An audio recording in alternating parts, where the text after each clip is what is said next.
Iniciando aqui nossa aula número 3, eu quero falar com vocês um pouco sobre materialismo.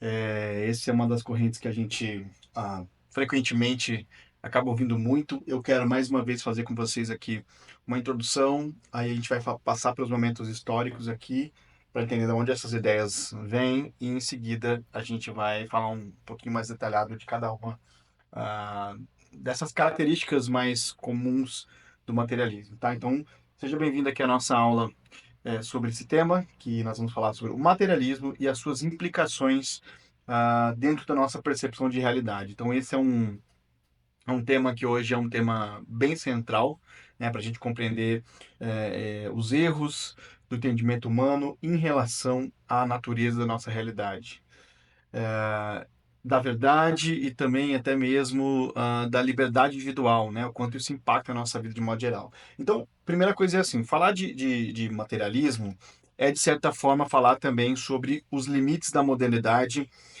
e os limites que ela própria impôs à consciência humana e às suas inspirações ou aspirações mais elevadas. Então, o que, que seria basicamente materialismo? Como a gente definiria isso aí? Então, materialismo é, na sua essência, uma crença de que a realidade se resume apenas exclusivamente àquilo que a gente pode tocar, que a gente pode ver e que a gente pode mensurar, principalmente. Então, o materialismo diz mais ou menos assim: nada existe além da matéria, né? Aquilo que a gente pode visualizar.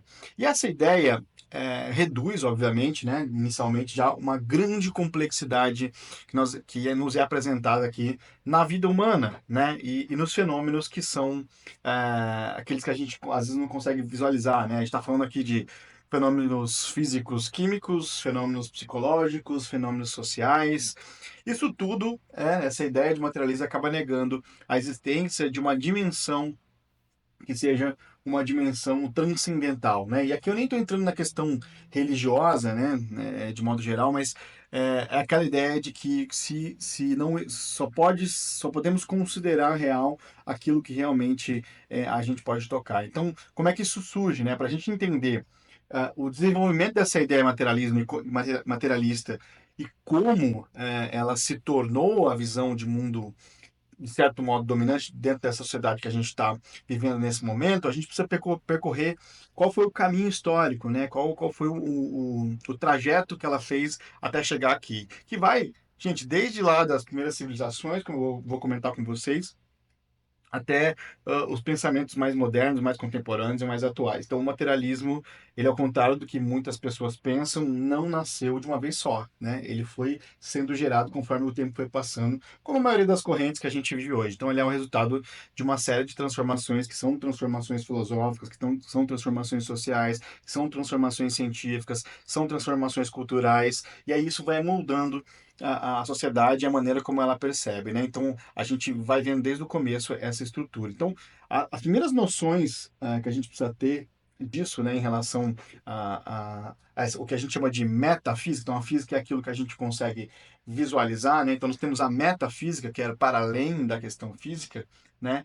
Isso parece a ideia de que a realidade é composta por algo que está além do que é tangível, que está além do que está presente nos nossos olhos, ela está na cultura desde as civilizações mais antigas, né?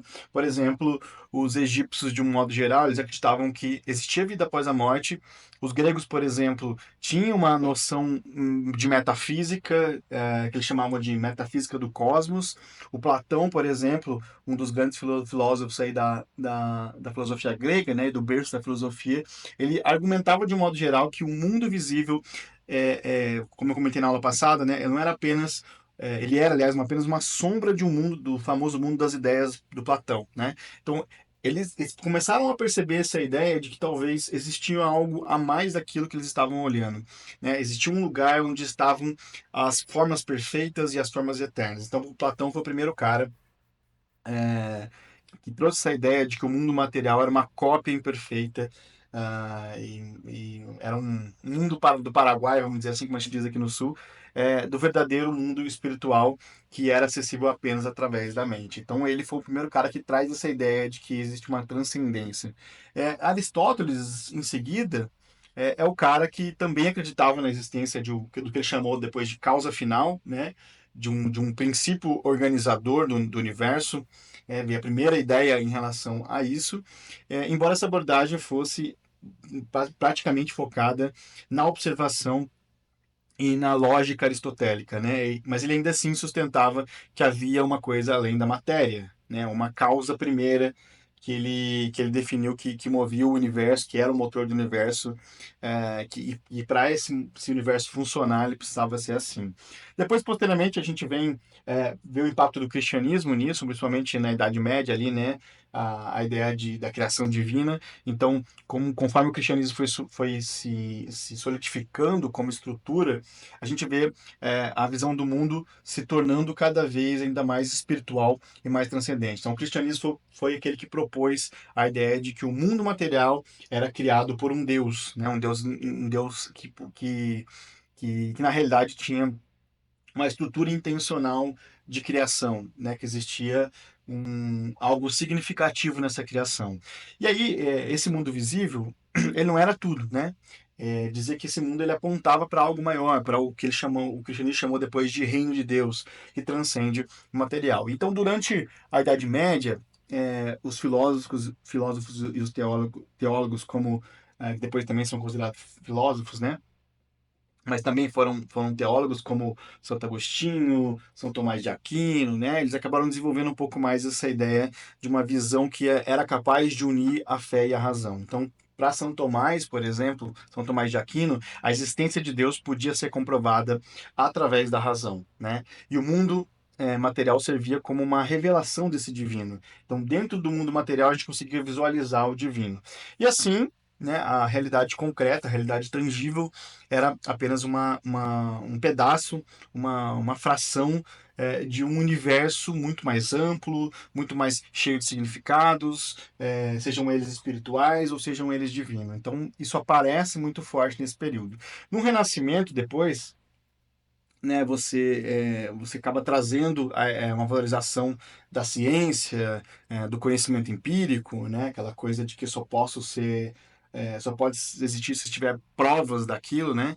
E aí com esse aumento desse interesse, principalmente pelo estudo da natureza, né, o homem acabou se voltando aí para esse mundo material e para essa investigação científica, né, de metodologia mesmo.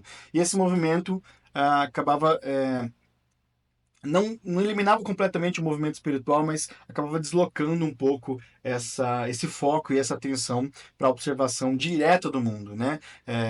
A gente está falando de experiências sensíveis, do tal do método empírico, né? Aquele método experimental.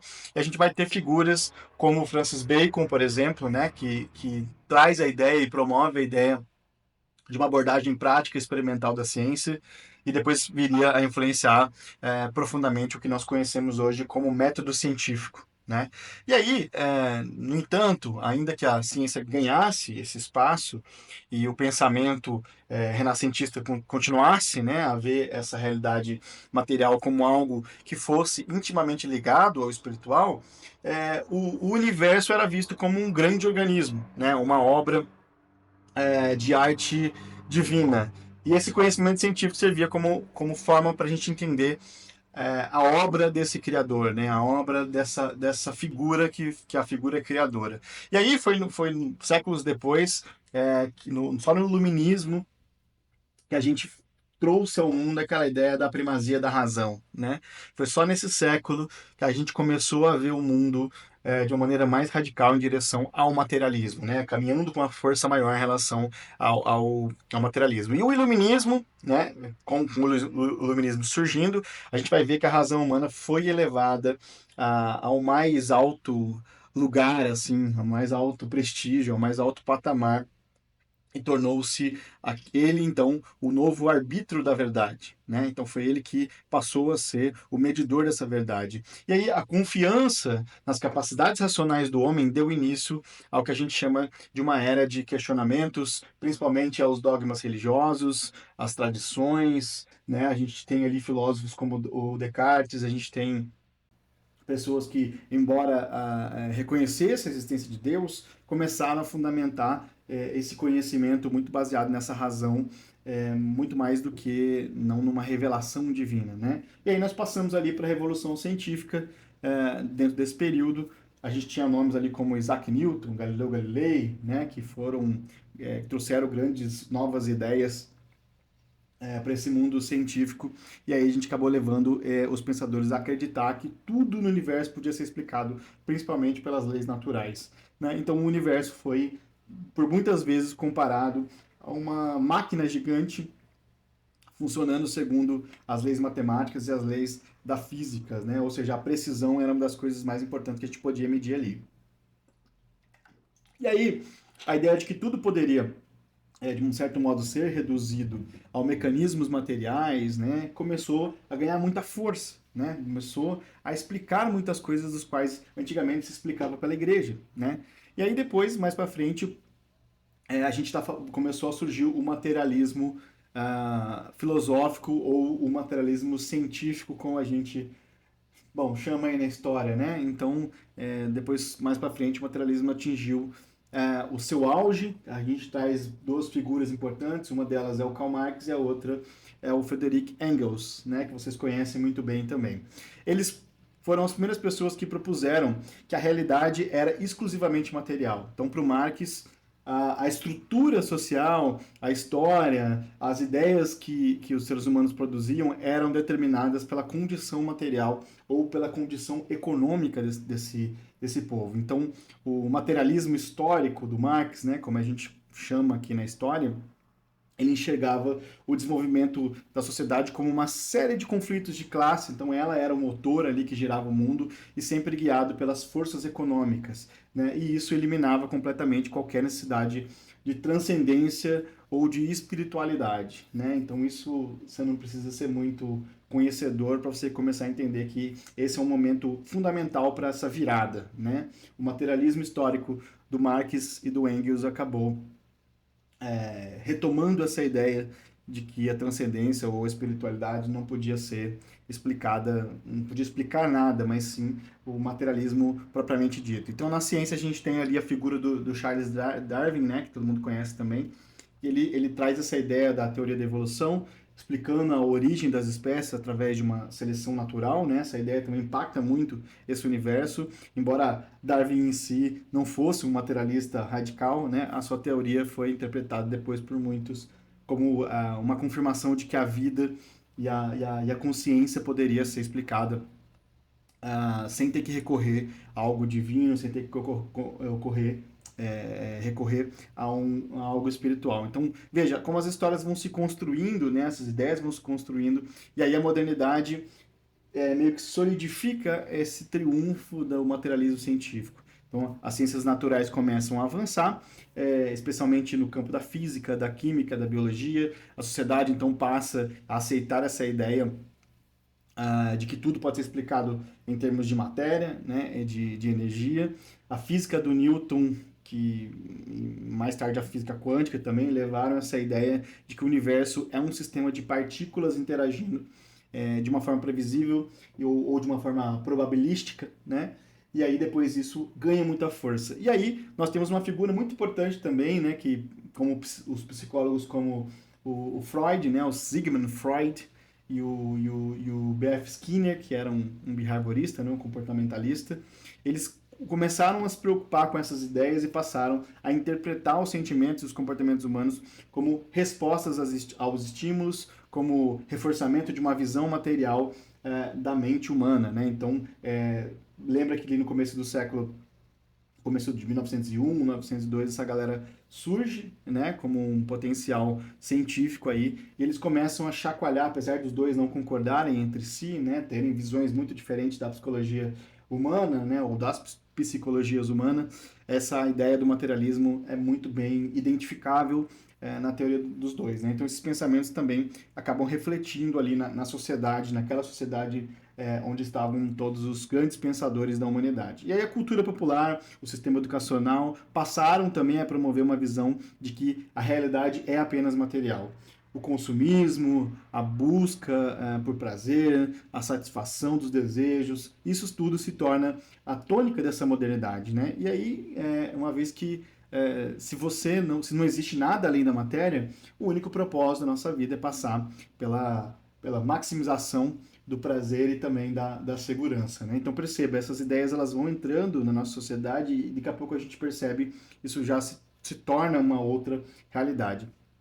Depois, mais atualmente, agora na modernidade, a gente começa a surgir uns questionamentos profundos em relação a essa visão de mundo, né? A gente tem a filosofia existencialista, né? A gente tem o Soren Kierkegaard, depois, que era um cristão, né? De modo geral. A gente tem Jean-Paul Sartre, também, que é uma outra figura do existencialismo.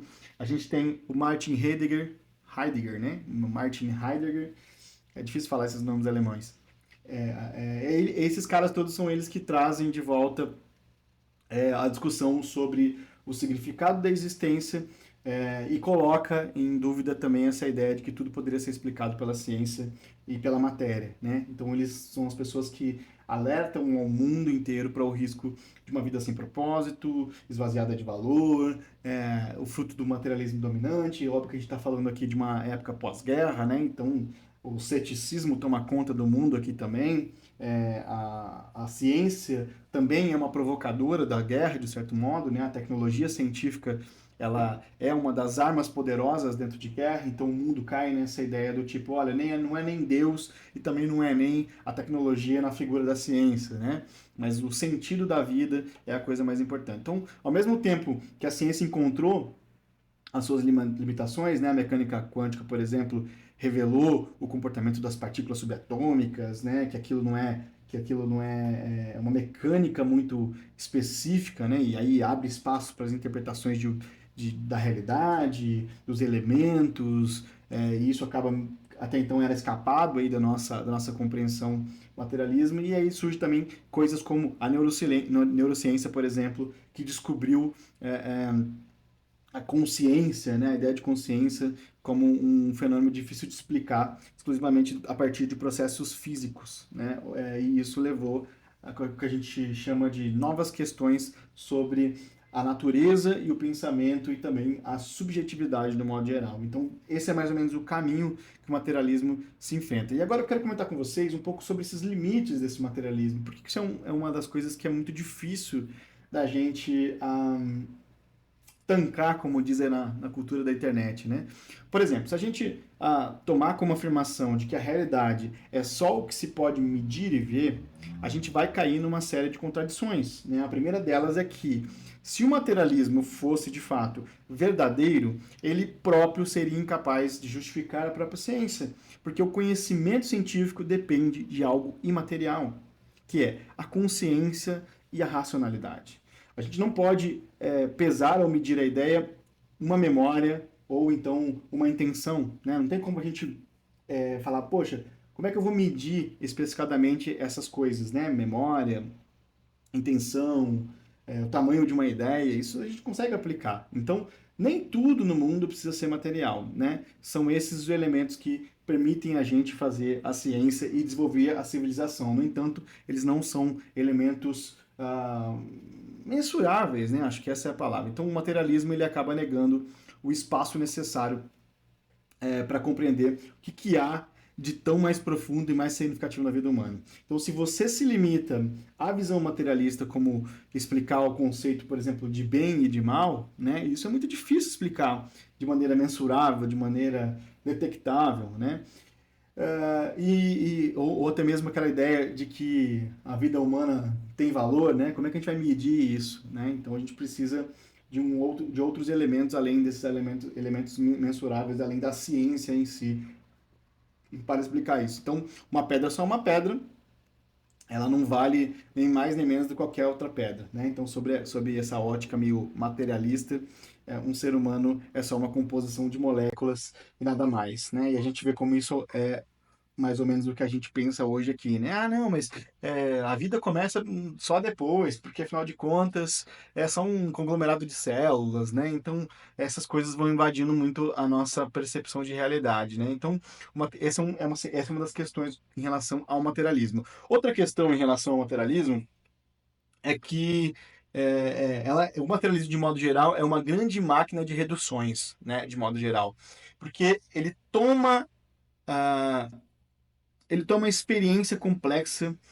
que o ser humano é e transforma numa série de processos mecânicos, né? Então esses processos começaram ali na Revolução Científica, como eu expus para vocês, e isso trouxe muitos benefícios para o nosso entendimento, para a nossa ciência. A ciência avançou muito, a ideia de natureza avançou muito, né? A tecnologia também avançou muito, mas isso teve um custo, né? O erro foi a gente acreditar que essa visão de mundo era uma explicação complexa, né? Uma explicação suficiente para todas as nossas questões humanas. Por exemplo, se a gente tentar explicar sentimentos profundos como o amor, a compaixão, né? Simplesmente como um impulso, né? Como um impulso químico ou um instinto biológico, né? Porque, por exemplo, como uma mãe protege um filho, né? De onde ela arranca essa força? Alguns vão dizer assim, é um instinto biológico, né? É um impulso químico entre o cérebro e o músculo, né? Então, se a gente começar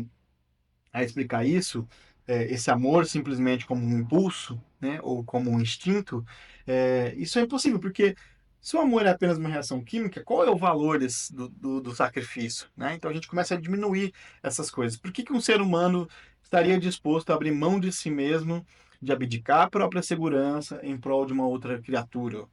Por que isso acontece? Né? Essa é uma pergunta bem interessante. Então, essa é uma pergunta que o materialismo simplesmente não consegue responder, não pode responder. Então, o materialismo acaba desumanizando, porque reduz as nossas experiências mais humanas, mais ricas, simplesmente como um conjunto de impulsos mecânicos, sem qualquer propósito em si. Né? Então, isso é um dos grandes problemas aí do materialismo e a gente encontra isso o tempo inteiro. Outra coisa interessante aqui é que para a gente entender a verdadeira dimensão do ser humano, a gente precisa reconhecer que o ser humano é como a gente chama em filosofia, um ente que habita simultaneamente no mundo da matéria e no mundo do transcendente, né? Eu ia falar mundo espiritual, mas vocês vão recorrer à interpretação de que isso que eu estou falando de religião, né? Mas é o mundo transcendente, ou seja, a, a parte do ser humano que a gente não consegue visualizar. Então, a nossa existência é um composto de alma, do que se conhece como alma e do que se conhece como corpo, né? É um mix entre as duas coisas. E essa alma não pode ser analisada e nem compreendida sobre o parâmetro do materialismo, né? Se você acredita que nada existe além da matéria, você também nega essencialmente a possibilidade de uma liberdade e de uma transcendência. Então, a liberdade, ela é impossível num universo que é simplesmente materialista. Se um homem não é apenas o resultado das forças materiais, então ele é um escravo dessas forças. E não há nenhum espaço para a liberdade, né? É uma dimensão, é justamente essa dimensão espiritual que torna o ser humano livre, porque é na consciência que se dá o conhecimento da verdade e principalmente a escolha do bem, né? Então, na medida em que o humanismo, a humanidade foi adotando o materialismo, a gente foi também, de maneira paradoxa, se alienando de si mesmo. Então, hoje, nós vemos os efeitos dessa alienação em todos os aspectos da vida social e da vida cultural que a gente está. O materialismo, que prometia essa libertação pela ciência, pela tecnologia, pelo progresso, entregou, na verdade, o contrário para a gente. Entregou um mundo onde o ser humano é cada vez mais visto como uma peça descartável, como um número, só simplesmente da sua perspectiva funcional. Então, o culto ao materialismo criou, na verdade, uma sociedade consumista. Olha que interessante isso, que busca, de um modo geral, a satisfação das necessidades mais imediatas, físicas e esquece o que a gente pode chamar aqui de necessidades da alma, né? Aquilo que preenche a gente. Então a gente encontra, por exemplo, pessoas que têm, do ponto de vista material, uma grande abundância de coisas. No entanto, são aquelas pessoas que pulam do 20º andar e a gente não sabe explicar por que elas acontecem, né? Então existe essa dimensão almática do ser humano. Então a obsessão por bens, por status, por reconhecimento, principalmente reconhecimento público, né? É uma forma da gente se distrair. É uma maneira da gente se anestesiar do essencial espírito humano da gente. E é isso que, no fundo, a gente sabe que é algo errado, que existe uma falta gigante na gente. Então, essa é uma das coisas importantíssimas que a gente precisa considerar. E aí, a nossa busca por sentido, ela é um testemunho mais claro da nossa transcendência. Né? Você não vê um animal aí chorando porque ele está sem falta de sentido, né? Ou então um leão chorando porque ele foi injusto ao comer uma zebra. Né? A gente não encontra esses sentimentos nos seres humanos, porque a nossa busca por sentido é o testemunho mais claro de que nós precisamos da transcendência. Somos seres que desejam conhecer a verdade, que têm desejo, ansiedade, o anseio pelo amor e pela beleza, e que busca o bem e que sabe distinguir o que é moralmente certo e o que é errado. Nenhum outro animal faz isso. Se essa realidade fosse apenas material, nada disso seria possível, nada disso faria sentido para a gente. Então a nossa necessidade de encontrar um sentido nos leva a questionar o mundo e questionar a nós mesmos também, os nossos próprios comportamentos, o que prova que nós somos feitos mais do que matéria. É por isso que eu estou propondo para vocês aqui essa aula, essa reflexão aqui profunda, porque a gente não pode aceitar essa ideia de que a vida é simplesmente uma sequência de eventos materiais sem sentido qualquer.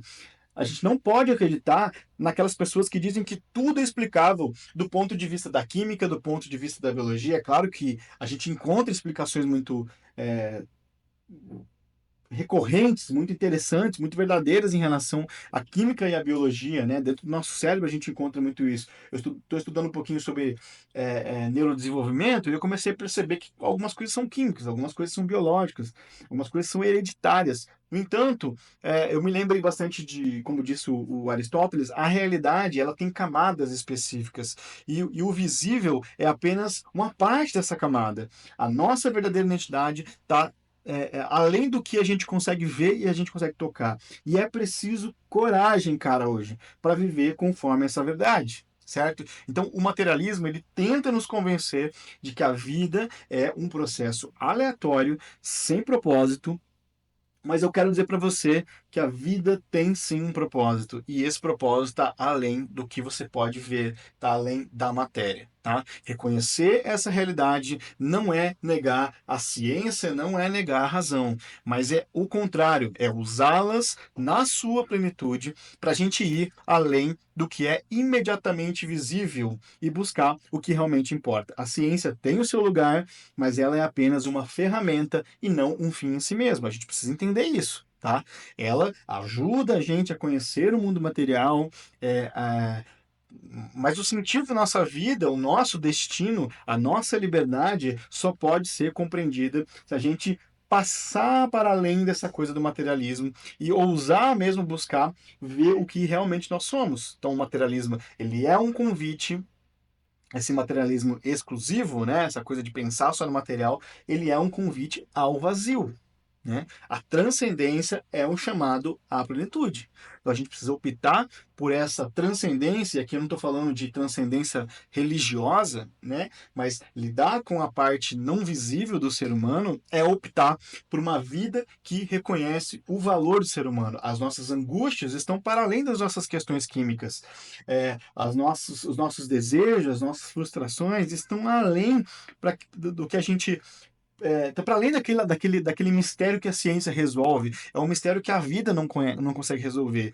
Então, é isso que nos coloca em contato com a verdade que está para além de qualquer fenômeno que seja passageiro. A gente precisa considerar isso, tá? Então, hoje, a sociedade está numa encruzilhada de um modo geral, né? O materialismo ainda é a visão dominante. Você talvez esteja aí pensando, cara, o que você está falando não faz o menor sentido. Você Essa é uma experiência pessoal sua, né? Não tem nada a ver com a minha vida. Eu sei que é um pensamento, que é uma visão dominante isso, especialmente quando a gente está entrando nos universos da ciência, nos universos da educação, a gente vai enfrentar cada vez mais críticas em relação a isso. Mas a consciência de que a realidade pode ser mais complexa do que aquilo que é visível, né? Aquilo que é de um certo modo tangível, cresce em várias áreas do conhecimento. Então, está havendo um movimento bem crescente que busca fazer essa reconexão da humanidade com a sua dimensão espiritual, com a sua dimensão transcendente. A gente está percebendo isso, a gente já percebeu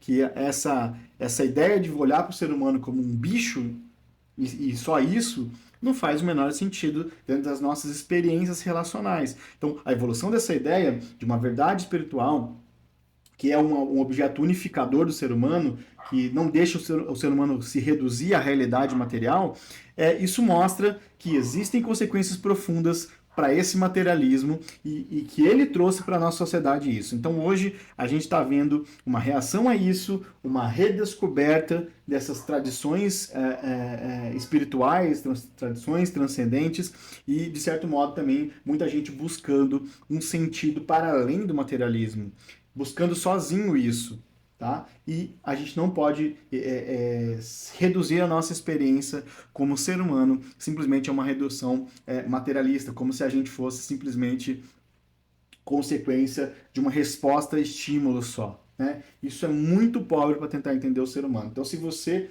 tem dificuldade, está passando por uma dificuldade espiritual, assim, no sentido de que você entende que essa vida ela é simplesmente um pedaço do que existe no todo, né?